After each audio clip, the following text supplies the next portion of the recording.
Oke, selamat malam. Ini saya buat video ini di jam berapa ya? 12-an malam mungkin ya. Karena ya kabut aja ya sebenarnya ya buat video ini. Ya ngomongin apa ya? Oh ya, ini saya ditemani rokok ini ya. Ini Grendel Mild.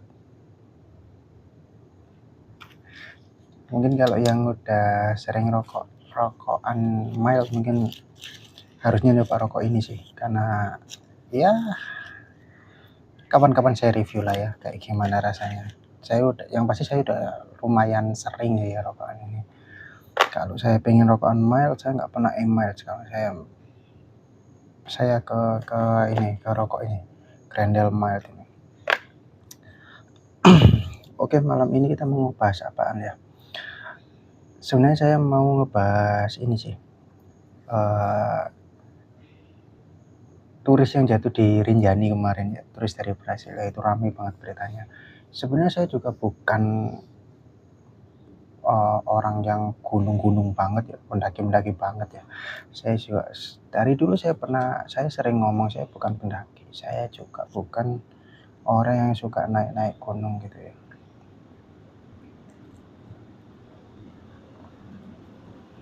Saya itu cuma orang yang suka main, suka tulen.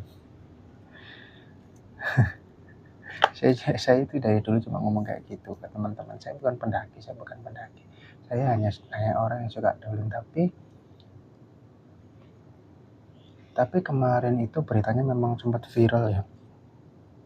Beberapa sosial media, YouTube ya terutama ya, itulah gencar-gencarnya ngewawancarai atau apa ya namanya, mungkin podcast lah sama beberapa orang yang ikut terlibat di situ ya, baik tim SAR penyelamatnya ataupun tour guide-nya. Saya nyalakan dulu ya.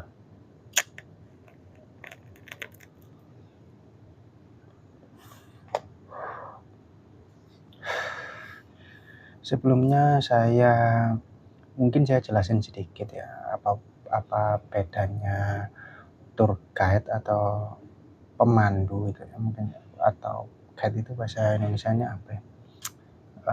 Guide itu mungkin pemandu sih sebenarnya. Pemandu sama porter itu beda, guys. Nah, di situ itu biasanya yang sering sekali salah mengartikan itu di situ.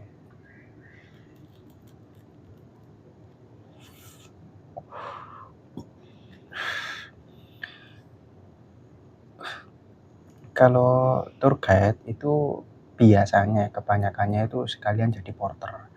Kalau tour guide, tapi kalau porter itu belum tentu jadi tour guide. Jadi kalau porter itu biasanya yang saya tahu ya di beberapa gunung itu kalau ada porternya, biasanya dia itu katakanlah kita sewa porter nih, bawa peralatan ini, mau bekalnya ini gitu. Biasanya porter itu cuma ngambil semua barang makanan kamu, tenda, kemudian alat masak, biasanya dibawa sama dia semua sampai beberapa tas mungkin. Yang saya pernah tahu itu kebanyakan itu 3 atau 4 tas ya, sekitar 60 literan atau 70 literan lah. Itu bisa dibawa 3 atau 4 tas biasanya dibawa sama dia, kemudian dia jalan duluan tuh sampai ke pos terakhir, biasanya istilahnya pos yang bisa buat untuk diriin tenda lah.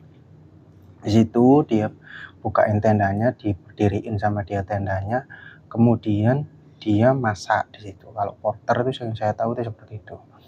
Dia masak, dia bikin teh, bikin minuman dan semuanya lah. Nah, kita nggak bawa apa-apa, biasanya cuma bawa baju atau perlengkapan yang nempel di badan kita aja, kayak jaket, celana gitu-gitu. Tasnya cuma backpack kecil-kecil aja.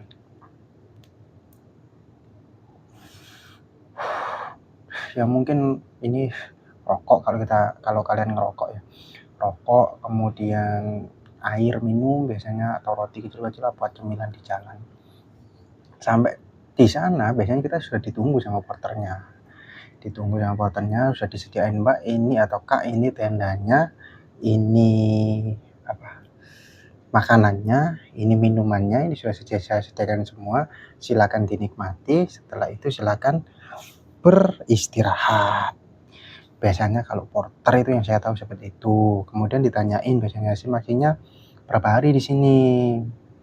Misalnya besok saya sudah pulang, oke besok saya jemput jam berapa, misalnya kayak gitu. Katanya jam sekian.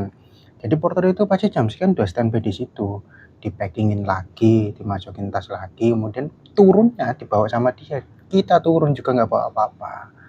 Yang saya tahu porter itu seperti itu. Bedanya sama tour guide.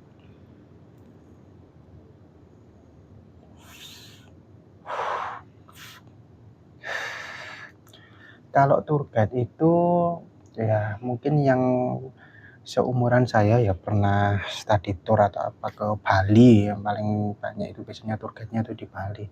Tour guide itu selain dia itu ya secara garis besar dia memandu memang sebenarnya. Jadi setiap area yang akan kita kunjungi itu pasti dikelompokkan beberapa tempat. Jadi satu lokasi dikelompokkan jadi beberapa lokasi lagi. Jadi lokasi ini nanti diceritakan kenapa bisa namanya ini, karena ada suatu mitos atau kejadian apa dulu sampai bisa dinamain ini. Biasanya kalau guide itu seperti itu. Jadi tiap jalan dia tahu nih asal usulnya, dia tahu eh, setelah ini biasanya kan kalau di Bali itu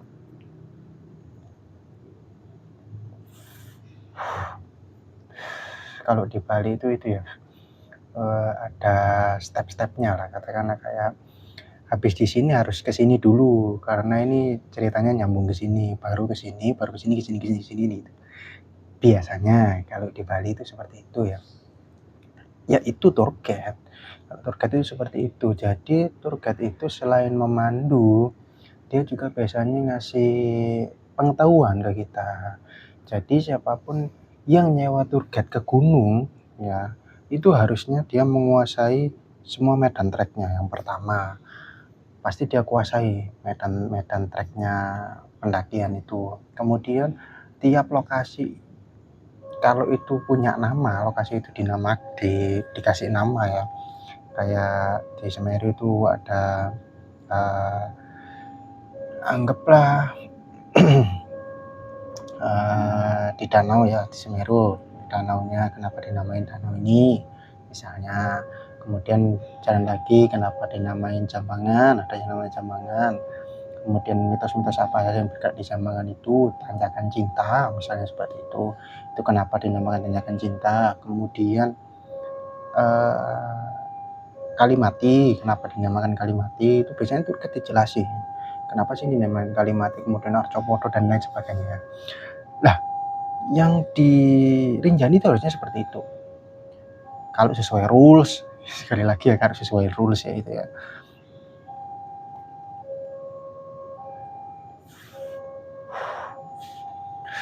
Tapi setahu saya tour guide di Indonesia ini memang nggak sedetail itu, karena kalau pendakian itu selain harus mengenali lokasi, sejarah, mitos-mitos yang pernah ada, dia juga harus menguasai yang pertama kali itu sebenarnya safety. Jadi kalau ditanya secara pribadi pendapat saya kenapa bisa kejadian seperti itu, kalau disalahkan tour guide-nya ya, itu saya rasa ya tepat nggak tepat. Kalau disalahkan turisnya, ya tepat nggak tepat juga. Tapi kalau saya pribadi lebih condongnya ke 75-25 ya. Jadi 75% salahnya tour guide, 25% salahnya turisnya kalau saya secara pribadi ya. Kenapa seperti itu? Karena tour guide itu selain dia memandu, pasti SOP-nya juga keselamatan para yang dipandu dia ya.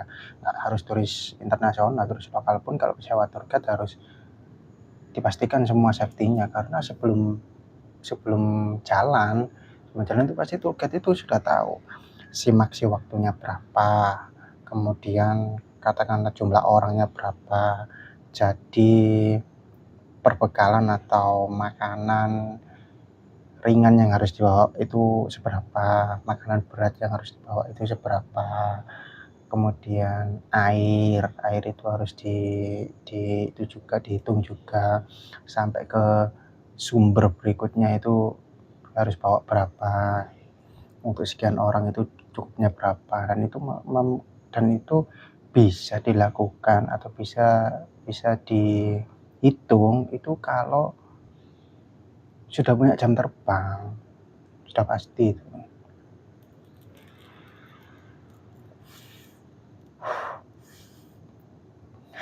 Kalau nggak punya jam terbang ya pasti nggak bisa ngitung-ngitung kayak gitu. Jadi siapapun jadi tour guide di gunung, nggak cuma di Gunung Rinjani ya, dimanapun ya itu pasti dia sudah mungkin puluhan, mungkin ratusan ya kali dia naik ke gunung itu sampai puncak turun lagi itu pasti baru bisa jadi dia baru boleh dia mengatakan atau menjadikan dirinya tour guide. Jadi kalau cuman sekali 2 kali kemudian jadi tour guide itu saya rasa juga nggak benar juga. Pengalaman saya ya saya mendaki terakhir kali dengan beberapa orang yang belum pernah mendaki, itu ketegangannya itu luar biasa teman-teman.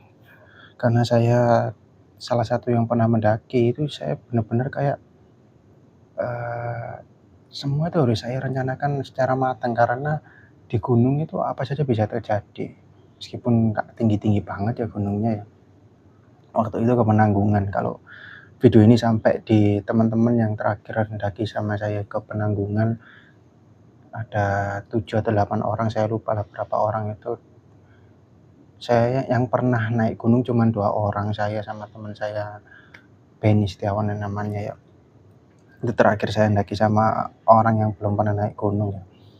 Itu saya benar-benar memperhitungkan apa, keselamatan mereka yang terutama yang pertama pasti ya.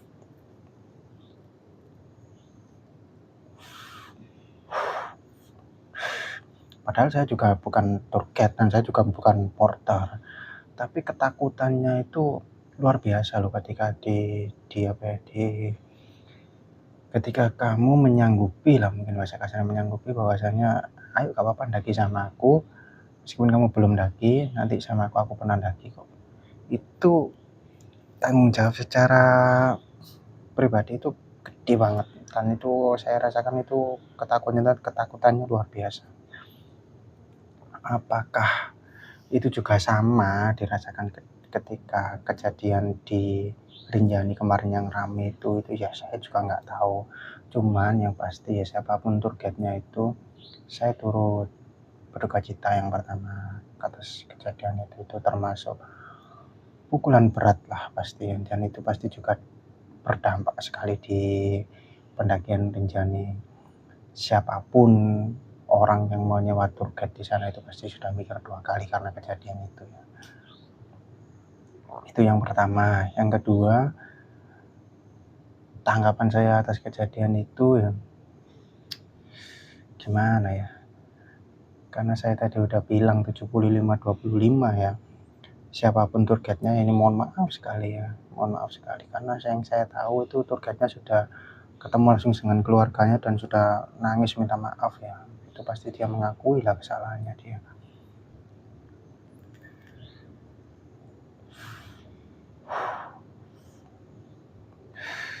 Itu pasti terpukul sekali, saya yakin itu terpukul sekali tour guide-nya itu bisa sampai kejadian kayak gitu. Dan siapapun kalian yang menjadi tour guide di sana lebih waspada, lebih hati-hati. Jangan pernah apa ya istilahnya, kalian kalau katakanlah misal nih, kalian punya estimasi untuk 3 orang 5 botol cukup, mending di-spare lebih lah. Mending di-spare lebih, jangan di-press banget. Gak apa-apa kalian bawaannya lebih agak berat ya, yang penting ya aman di jalan lah ya. Kemudian kalian juga harus punya keterampilan, apa ya namanya ya, punya keterampilan cepat tanggap lah ya, kejadian seperti itu ya. Kemudian koneksi dengan ya yang ada di pos-pos pengamanan di sekitaran situ, dan gunung situ harus memang benar-benar selalu dijaga koneksinya. Kalau memang pakai HT, ya HT-nya setiap mungkin 15 menit sekali laporan atau apa ya dihubungi lah ya pihak posnya, biar biar responnya itu apa ya, selalu ada komunikasi lah, sewaktu-waktu ada apa-apa itu bisa langsung di evakuasi atau disusul lah ya.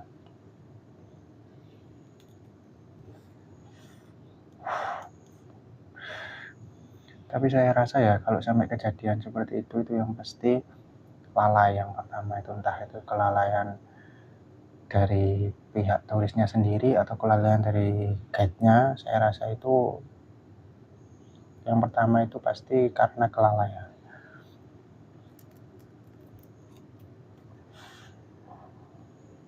Lah kok bisa lalai? Lalai itu munculnya di gunung itu berbagai macam sebab sebenarnya ya. Kalau lalai itu karena yang pasti itu karena stamina, karena kondisi fisik. Karena mendaki gunung itu berat, bos, nggak gampang. Gunung manapun pasti itu berat. Kecuali kalau kalian naik kendaraan bermotor sampai atas itu mungkin beda lagi ya. Tapi kalau selama itu jalan kaki pasti berat. Pelari pun kalau biasa lari di datar kemudian lari di atas gunung itu pasti juga beda rasanya. Lah, kita balik lagi bicara masalah lalai ya. Kalau masalah lalai itu memang gimana ya saya jelasinnya ya. Kalau ibaratnya itu kalau yang mungkin pernah kerja di perusahaan ya itu pasti kenal namanya double safety. Jadi kalau saya pribadi lama ya kerja di pabrik lah ya, mungkin bahasa kasarnya jadi maintenance lama. Dan maintenance itu semua peralatan terutama kelistrikan ya itu pasti ada safety-nya, semua alat, semua mesin, semua barang. Yang saya sebut double safety itu jadi misal ya ada mesin datang, kita perusahaan itu beli mesin. Di mesin itu pasti perakitnya atau pembuatnya dari pihak luar ya, vendor luar bawa mesin itu ke dalam situ itu tanpa diapa-apain itu sudah ada safety-nya. Tapi kita dari perusahaan ketika nginstal kita kasih safety lagi. Paham nggak sampai di sini? Jadi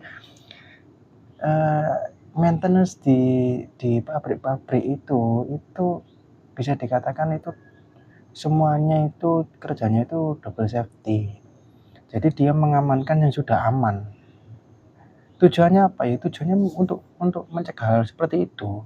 Jadi ketika satu safety-nya rusak, masih ada safety lagi, nggak langsung cuma satu doang kemudian nggak ada lagi itu. Jadi pasti ada double, ada dua. Itu juga kalau kita bicara mungkin masalah listrik ya. Kalau listriknya cuma satu panel itu double safety. Jadi misalnya di mesinnya ada safety-nya, kita install lagi panel listriknya, kita kasih safety. Ini kalau listriknya langsung ke PLN. Tapi semua listrik yang dari PLN sebelum masuk ke pabrik itu juga dikasih safety. Jadi dan terkadang dari PLN nggak ke satu panel kemudian ke listrik. Jadi dari PLN udah ada safety-nya nih, kita kasih panel di situ, ada kapasitor bank dan lain sebagainya lah ya, di situ ada safety-nya. Kemudian kita tarik lagi ke panel lagi untuk beberapa panel, misalnya kita pecah 3 atau 4 panel, itu ada safety-nya lagi.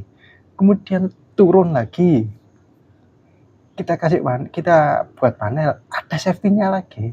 Kemudian turun lagi ke panel lagi, ada safety-nya lagi. Sampai safety ini ke panel yang paling dekat sama mesin itu. Jadi rentetan safety di panel itu double, triple atau kuartet atau apalah namanya itu ya. Jadi banyak sekali. Jadi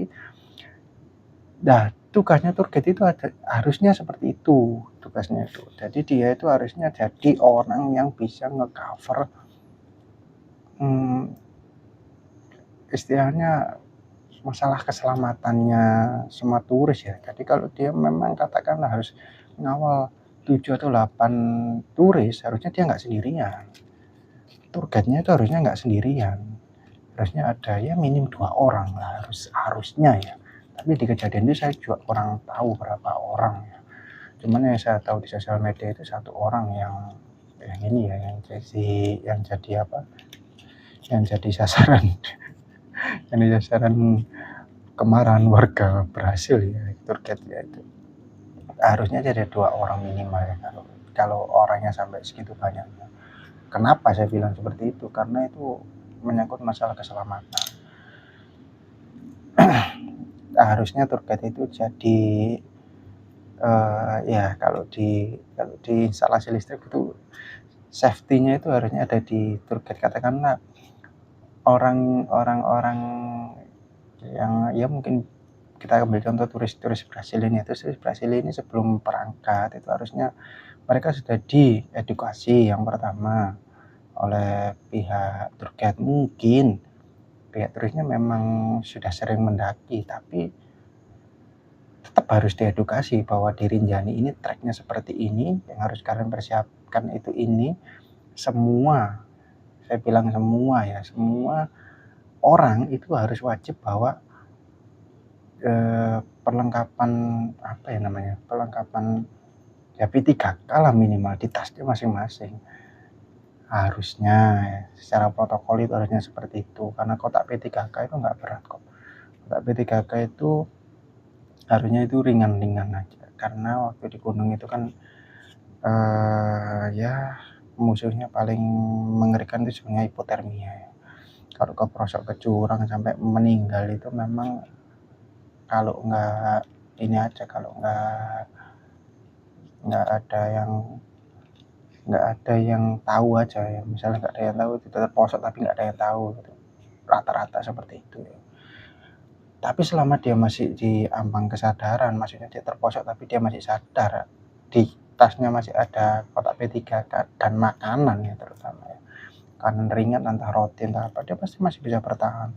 Entah itu sejam, 2 jam, 3 jam, 4 jam, 5 jam mungkin ya, karena selama perutnya masih bisa keisi dan dia masih sadar, harusnya dia masih tertolong. Beda lagi kalau kejadiannya dia jatuh kemudian nggak sadar. Sadar udah di akhirat. Enggak lah, jangan sampai ya. Beda lagi kalau itu kemudian nggak sadar dan nggak ada yang nolong, itu beda lagi, karena ya nggak bisa menyelamatkan dirinya sendiri akhirnya. Tapi itu kan salah satu safety-nya, pengamanannya. Harusnya semuanya bawa kotak P3K kalau dari saya pribadi. Itu safety yang pertama. Nah, double safety-nya gimana? Double safety-nya dari guide-nya. Harusnya dari guide-nya. Jadi tiap trek yang berpotensi akan mengakibatkan kecelakaan, harusnya dia sudah wanti-wanti sebelum sampai ke trek itu. Mungkin 1 jam atau setengah jam perjalanan dia sudah wanti-wanti, setelah ini kita akan melewati trek seperti ini. Jadi diusahakan kalian harus berposisi atau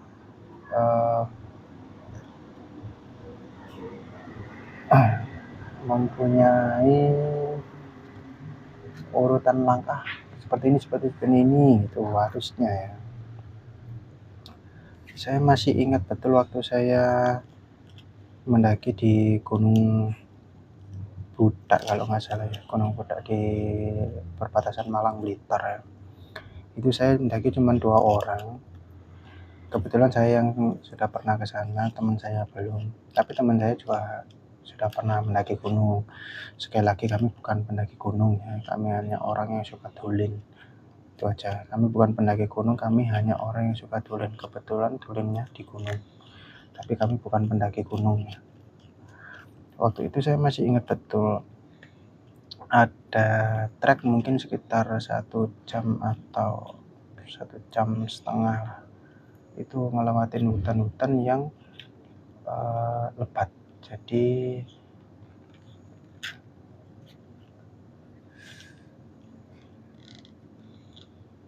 jadi sinar matahari itu nggak masuk karena lebat ya. Jadi di bawahnya itu masih terkena air, becek gitu-gitu ya. Kebetulan saya ingat di trek itu saya ingat. Jadi sebelum masuk trek itu saya berhenti dulu. Saya ingetin teman saya, kita berhenti dulu di sini. Teman saya sempat tanya, kenapa aku berhenti, aku nggak capek, sudah berhenti dulu nanti aku jelasin. Jadi saya berhenti di situ, sebelum masuk ke area itu saya berhenti dulu, saya ngobrol ke teman saya, habis ini kita akan melewati trek yang modelannya kayak gini. Nah kalau bisa kita jalannya agak cepat, karena yang saya takutkan ketika kita kemalaman di dalam situ, itu sangat berbahaya karena dirikan tenda aja susah, karena bawahnya becek, yang pertama. Yang kedua, sinar matahari nggak masuk, otomatis kalau kita sampai di situ entah kedinginan atau kehujanan atau apa, basah, itu pasti sangat berbahaya buat diri kita sendiri. Bahayanya ya pasti kedinginan lah, hipotermia lah ya bahayanya. Itu yang kedua. Dan lagi menurut saya di situ itu hawanya agak kurang enak lah ya, karena kan ya hawa-hawa ruang lembab kayak gitulah. Saya takutnya ada hal-hal yang nggak diinginkan, entah itu hewan buas atau monyet atau apa, saya juga ya takutnya di situ karena kan masih alami sekali. Oh jadi seperti itu, teman saya waktu itu jawabnya seperti itu. Oh, oh kenapa begitu. Iya, dadi sakjane saiki mangkane istirahat sik, mandek sik, ngombe-ngombe sik 15 menit atau 10 menit, mandek sik, ngombe-ngombe sik, kumpulkan tenaga, setelah ini kita jalan agak cepat, supaya bisa sesegera mungkin ngelewatin trek itu. Kalau dulu saya seperti itu. Ya memang saya bukan guide, saya bukan guide juga. Dan mungkin waktu kejadian di turis Brasil itu, mungkin guide-nya sudah menyampaikan hal seperti itu atau gimana juga saya nggak tahu ya pastinya kayak gimana. Tapi yang saya tahu harusnya protokolnya seperti itu. Setiap kali melewati jalanan curam atau sampingnya jurang itu harusnya ya menurut saya itu lebih waspada, dan fokusnya tour guide itu harusnya lebih meningkat sampai mungkin 5 kali, 7 kali lipat dari biasanya kalau lewat lewat eee, lewat trek-trek seperti itu. Karena dia harus harus benar-benar ngejaga siapa yang ada di depannya atau siapa yang ada di belakangnya, supaya nggak sampai terjadi hal-hal yang nggak diinginkan. Jadi, waktu itu saya waktu ngelewatin situ itu ya, balik lagi ke cerita saya yang waktu di Gunung Pudak itu sama teman saya, waktu saya ngelewatin trek itu ya saya diem aja sama teman saya cuma berusaha ngedengerin langkah teman kaki saya. Jadi selama saya bisa ngedengerin langkah teman kaki saya, berarti teman saya aman. Waktu itu saya pikirannya masih gitu. Jadi saya nggak ngobrol, nggak apa, jalan aja di situ, dan alhamdulillah nggak terjadi apa-apa juga. Dan alhamdulillahnya juga nggak sampai lama lah di dalam situ. Selesai keluar kita langsung istirahat. Dan teman saya juga ngomong, ternyata bener omonganmu, koyo memang kudu cepet nek liwat kono iku mau. Apa ya bahasa Indonesianya, harusnya memang dipercepat lewat situ tadi, karena menurut dia juga lumayan berbahaya kalau kita lama-lama di dalam situ. Tuh, jadi teman-teman yang tahu atau ngebaca harusnya tahu semua ya, beritanya viral sekali. Yang ngelihat berita itu jangan sampai kemakan media, yang pertama ya. Semua tour guide di bumi ya, di bumi ini ya, semua tour guide di bumi ini harusnya nggak pernah mau ada kejadian seperti itu. Itu saya bisa jamin, nggak ada tour guide yang mau ada kejadian seperti itu, nggak ada. Semua pasti mengutamakan keselamatan kliennya masing-masing, yang pertama. Kemudian semua para pendaki juga nggak pernah mau ada kejadian seperti itu. Kalau ada sampai kejadian seperti itu, saya bisa jamin 100% itu pasti tanpa ada unsur kesengajaan dan murni karena kecelakaan. Cuman penyebab kecelakaannya itu apa, itu yang harus di apa ya, di digali lebih dalam lagi gitu loh. Untuk apa? Bukan untuk saling cari salahnya siapa, enggak, tapi untuk kedepannya. Karena itu saya yakin ya pasti ngaruh sekali di apa, di pendakian di Rinjani ya. Rinjani itu terkenal di mana-mana. Pemandangannya bagus, ada apa ya, ada sensasi yang ya pokoknya para pendaki kalau belum ke Rinjani belum daki gunung lah katanya. Saya juga belum pernah ke Rinjani sebenarnya. Tapi memang itu pasti berdampak sekali juga di sektor pariwisatanya pendakian Rinjani ya. Terutama di turis asing ya pasti mikir 2 kali akhirnya kalau mau ke sana ya. Benar nggak ini gate-nya ya? Mengutamakan keselamatan kita pasti itu akhirnya jadinya kejadian seperti itu karena nama besar Rinjani itu pasti kayak ya pedang bermata dua akhirnya ya. Oke, balik lagi ke tadi ya teman-teman, pesan saya buat siapapun yang tahu berita itu, yang baca berita itu, jangan sekali-kali menjudge siapa yang salah, siapa yang benar, tapi lebih mawas dirilah lagi bagi kalian yang suka mendaki gunung, jangan pernah meremehkan gunung. Gunung sependek apapun jangan pernah meremehkan. Kalaupun kondisi fisik kalian memang kurang ya atau enggak begitu prima, selalu sediakan kotak P3K di tas kalian. Karena saya itu ketemu beberapa orang yang ada orang yang bawa kotak P3K itu malah halah nang gunung itu sudah nggo P3K koyo lapo ada yang seperti itu ada. Ya karena memang ini ya apa, nganggapnya itu remeh gitu loh gunung kayak gini aja pakai pakai P3K segala. Tapi saya rasa itu tetap penting karena ya namanya kita di alam ya apapun bisa kejadian.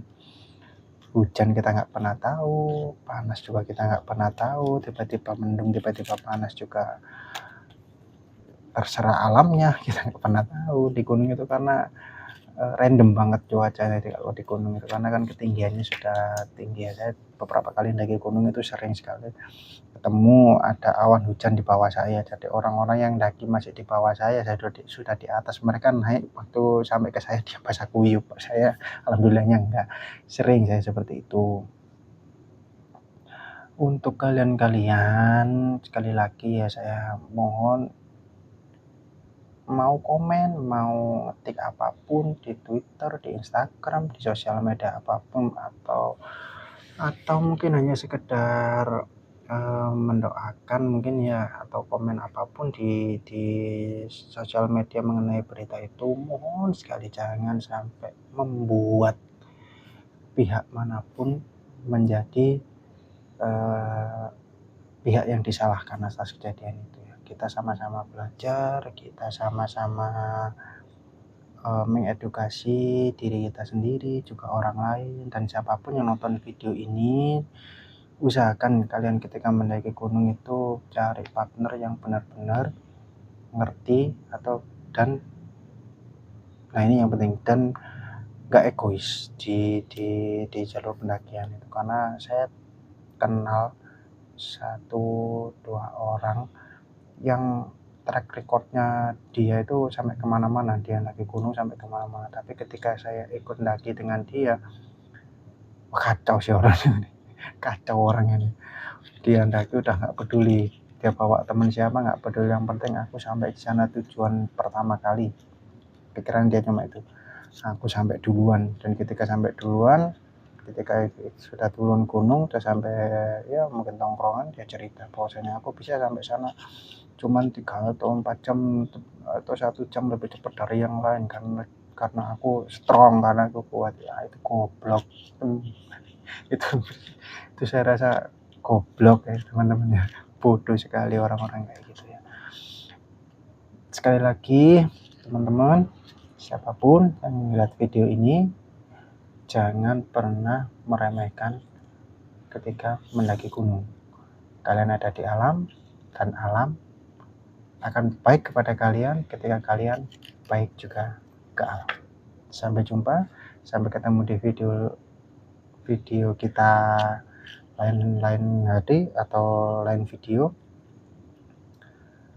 Yang lihat video ini atau teman-teman yang mungkin pernah mendaki sama saya dan cerita yang saya ucapkan tadi, silakan dikonfirmasi sama teman-teman yang mungkin ngerasa pernah jadi teman saya mendaki gunung. Itu cerita nyata, itu cerita apa adanya dari saya.